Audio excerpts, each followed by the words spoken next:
Hello there, everybody. Saban92 Nightmare, and welcome back to Assassination Classroom. So, or as somebody actually called it, ass class. I don't think I'm gonna ever be able to take that seriously, though. So last week we got to experience a nice little class trip, learning a little bit about history of assassinations in another area. Um, so there was a bit of a misconception or a misunderstanding on my part. Episodes 7 and 8. I thought that they were two-parters, as in they were one took place one day and then the other took place the other day. No. What actually happened, both Carlos and Char kind of gave me a bit of an explanation on this. So the first, I'll be quoting Carlos on this.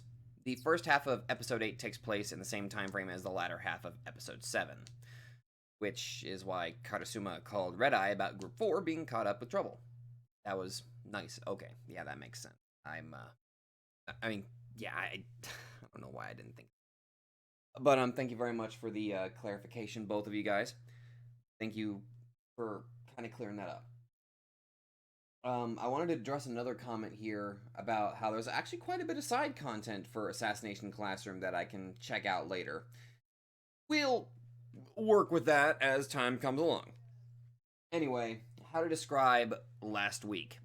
I think realistically, aside from my internet conking out on me, because Lord knows it's been doing that lately, the highlight was specifically episode 7, what happened with Nagisa's group, how two of the girls got kidnapped by this rival gang, and aside from, or not the rival gang, but these hooligans, and aside from seeing not only how expertly prepared Koro Sensei had made for the students with his guide and all of that stuff about, oh, by the way, here's where all the possible hideouts for various hooligans might be, just so keep that in mind, kids. That was very nice, very nice. However, the best thing, and by far the coolest moment, was them them threatening to hurt the students, and then Koro Sensei's like, oh, you pushed the wrong button, bitch. And ooh, it was a satisfying beatdown. Everything about that just shows how protective he is of the students. And one more glint of information that we acquired about Koro Sensei was that at one point he used to be human. Just from that one dialogue about from when he used to have 2 hands and 2 feet, that immediately just kind of changed my understanding of what Koro Sensei, or who he is. And maybe not so much trying to figure out who exactly he is, but now that I know that he was human, this really puts things into perspective.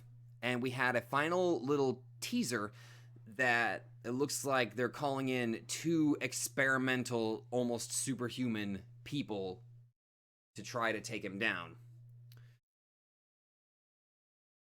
Obviously, this does have me worried about Koro Sensei's, well-being and all that. But at the same time, I'm also worried about the students. I don't know who these 2 characters are supposed to be. Their names were said, and I'm having a hard time remembering what those names were. But I'm definitely worried about their safety at this point. I'm wondering what these 2 other little projects are going to do. Oh boy. See, ironically, now that I know that Koro Sensei used to be human, I can kind of understand maybe why he wants to destroy the planet. Because it boils down to one question. Was he a willing participant in whatever experiments that the government were doing?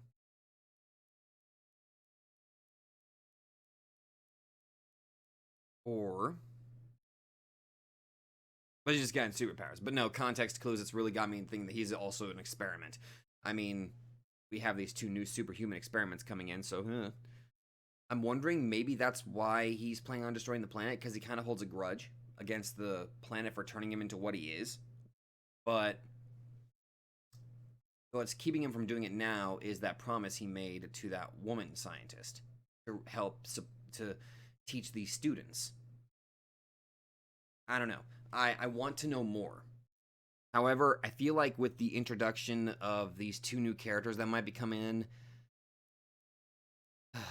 all of these happy vibes that I've been getting, I feel like it's the, I want to say it's a Higurashi effect, where it laces you in, it charms you in with relatively cute stuff, happy stuff, and all that. And then immediately after it builds you up, it tears you down with something heartbreaking or terrifying.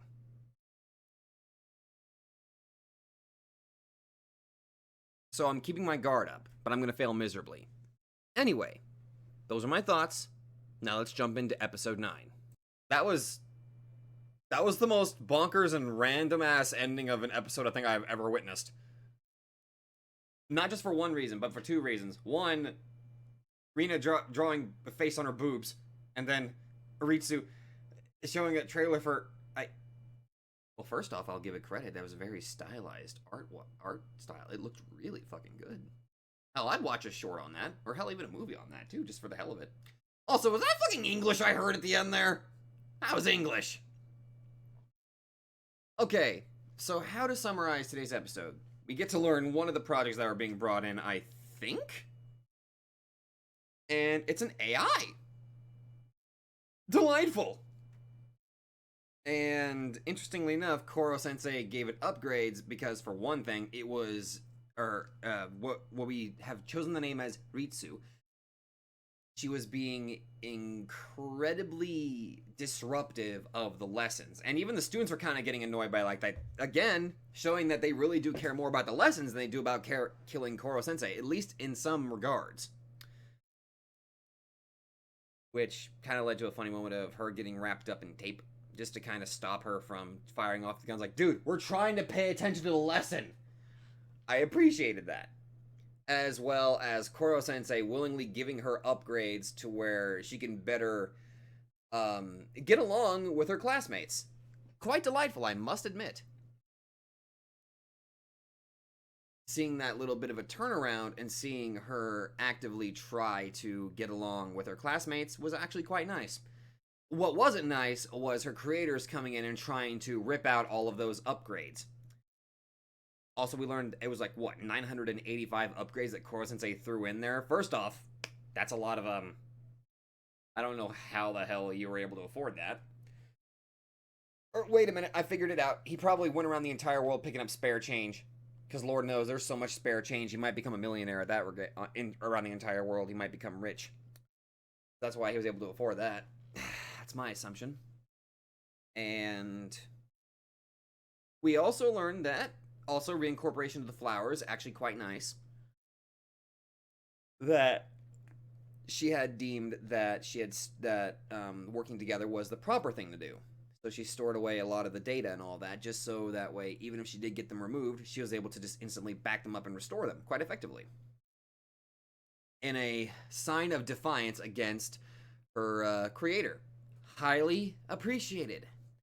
You took something that filled me with dread and twisted it on its head. Very, very good.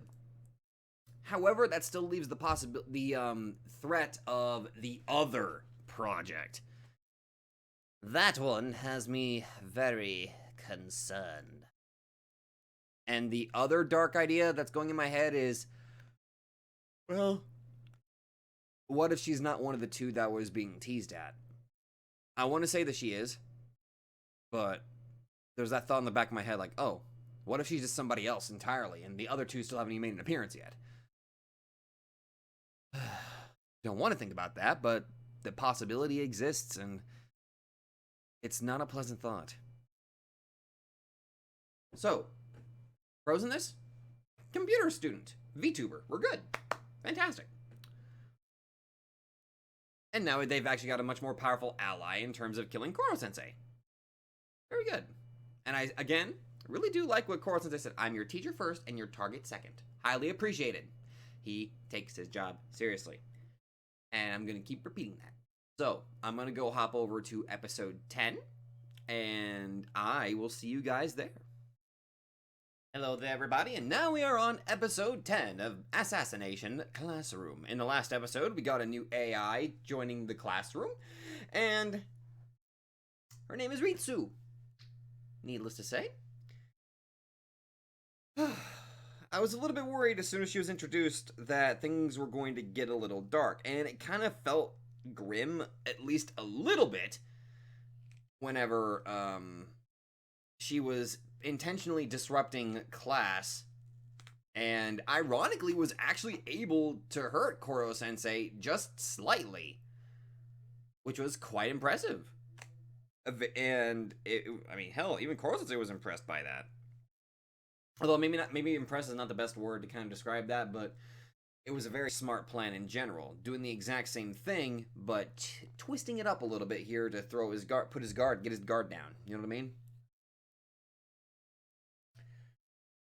However, it was disrupting class. So Terasaka decided, you know what, fuck this. Wraps up in tape, cancels that all. And this leads to a very interesting moment where Koro Sensei is having a heart to circuit with Ritsu, who hasn't received her name at this point, and giving her upgrades to kind of help further her performance in terms of the assassinations, but also to help her get along with her classmates at a much more effective way, which appreciated. And of course, Koro Sensei is like, dude, I'm your teacher first and target second. That was, god damn it, seeing the machine become a little bit more human. I kind of like that sort of premise. I don't get to see it that often, but I do like it. It's okay. I'm gonna make a bit of a comparison here. I don't want to say it's a spoiler. I'm not gonna reveal too much, but for those of you who've stuck with my channel and know the series that I have done, this situation kind of reminds me somewhat of Amadeus. You know what I mean? Sort of. Although it looks like this one was a much earlier version and was like trying to become. Well, it's still in the early stages to become more human, but it's doing a good job at it. I kind of get those sort of vibes. Or,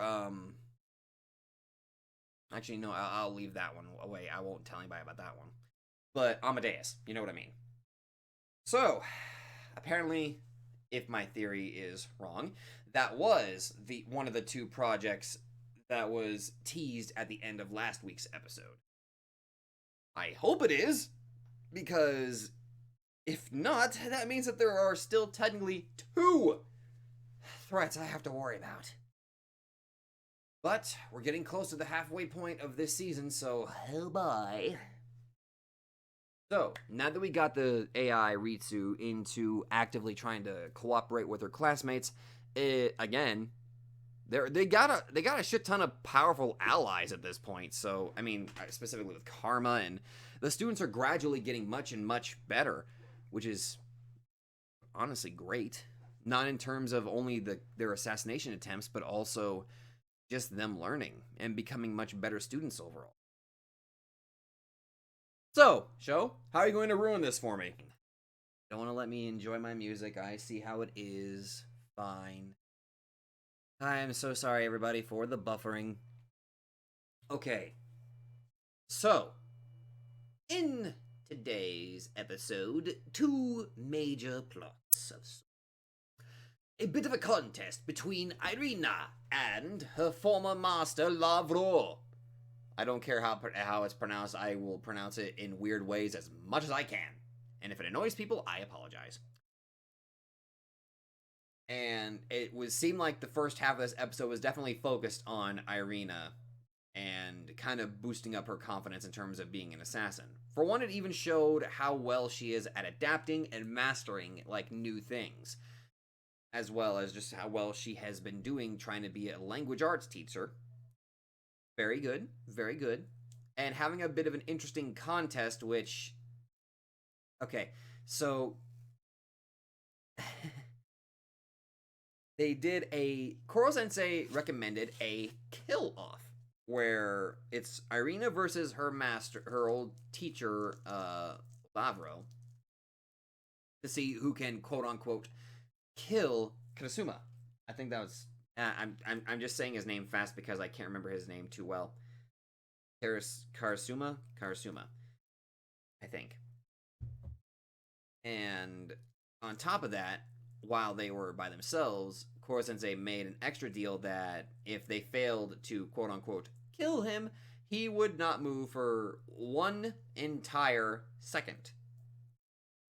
Which ironically led to quite an interestingly funny joke, in my personal opinion, about the armor, because he never did state that he wouldn't wear armor, so gotta get that stuff written down, man. But what was really interesting was that Karasuma, fucking hell, Kay willingly allowed Irina to beat him.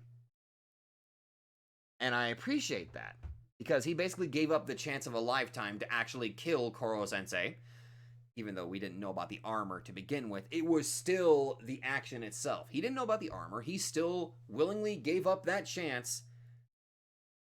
In my personal thought here is that he did that to actually help boost Irina's confidence. And I highly appreciate that. Good. She's gotten development. That's appreciated, really much so. And the second half of this was Koro Sensei taking Nagisa, Ritsu, and Karma out to go see a movie in Hawaii. And I will give credit. It was actually kind of cool that he kind of like pulled out one of his like, oh, by the way, if you guys don't understand any of this English here, put these earbuds in. That's actually pretty fucking neat, you know? And another cliffhanger moment. Another cliffhanger where we get to see the other character that appears to be the other experiment, referring to Koro Sensei as Big Brother. I don't know if that's taking in a literal sense. I'm kind of leaning toward that possibility that it might be an actual literal sense that they are indeed brothers.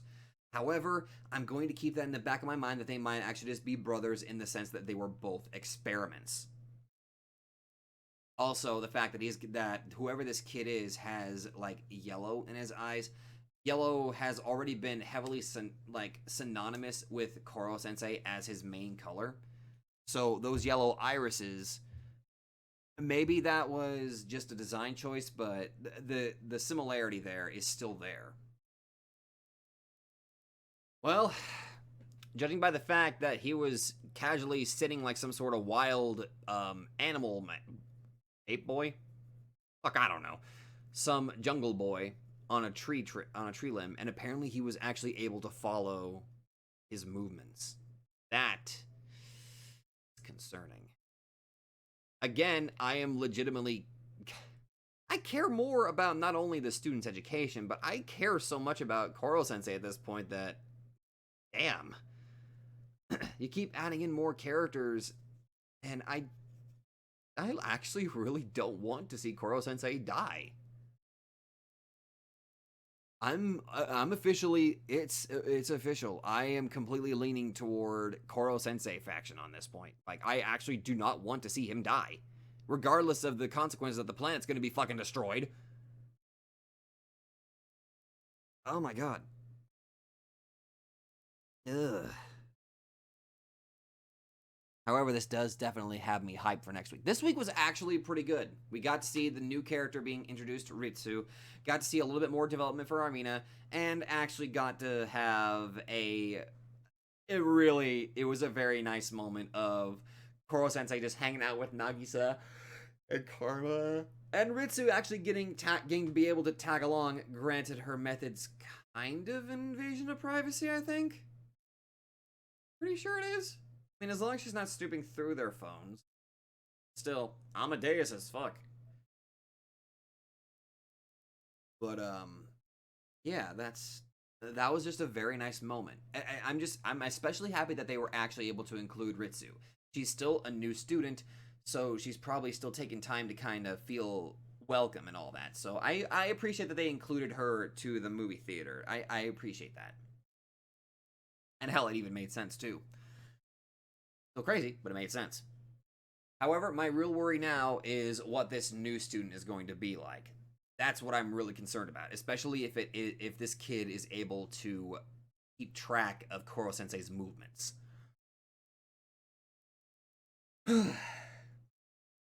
Well, other than that, that was this week's episodes of Assassination Classroom. If you all like this, be sure to let me know. If there was something that I missed, again, be sure to let me know. Thank you all very much for watching, and I will definitely see all of you guys in the next